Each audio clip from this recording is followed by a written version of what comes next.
আসসালামু আলাইকুম রহমতুল্লাহ। বন্ধুরা, আজকে চলে আসলাম ঘনিয়ারচর দারুস সুন্নাহ হাফিজিয়া মাদ্রাসার নতুন একটি ভিডিও নিয়ে। আপনারা দেখতে পাচ্ছেন ঘনিয়ারচর দারুস সুন্নাহ হাফিজিয়া মাদ্রাসার হিফজ বিভাগের একজন ছাত্র, সে কোরআন তেলাওয়াত করতেছে। কোরআন তেলাওয়াতের মধ্য দিয়েই আমাদের দিনের শুরু হয়। আলহামদুলিল্লাহ। কোরআন তেলাওয়াত শেষে হামদে বারি তাআলা এবং নাতে রাসূল সাল্লাল্লাহু আলাইহি ওয়াসাল্লাম পরিবেশন করা হয়। সব শেষে সবাই ক্লাসে চলে যায়। এখানে রয়েছে আদর্শ নুরানি বিভাগ, অত্যাধুনিক নাজারা বিভাগ ও আন্তর্জাতিক মানের হিফজ বিভাগ। আমাদের মাদ্রাসাটি সম্পূর্ণ সিসি ক্যামেরা দ্বারা নিয়ন্ত্রিত।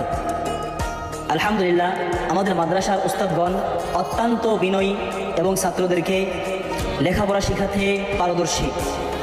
ছাত্রদেরকে স্নেহের সহিত, আদরের সহিত, খুব যত্নের সহিত তিনারা পাঠদান করেন। আপনারা বর্তমানে যে জায়গাটি দেখতেছেন, সেই জায়গাটি হচ্ছে আমাদের মাদ্রাসার সামনের অংশ। আমাদের মাদ্রাসার কাজ চলমান রয়েছে। ইনশাআল্লাহ আমাদের মাদ্রাসার কাজ শেষ হলে আমরা আমাদের ছাত্রদেরকে নতুন ভবনে নিয়ে যাব। এখন যেই জায়গাটি দেখছেন, এটি হচ্ছে আমাদের মাদ্রাসার অফিস। ভিডিওটি শেষ পর্যন্ত দেখার জন্য আন্তরিক ধন্যবাদ। আসসালামু আলাইকুম ওয়া রাহমাতুল্লাহ।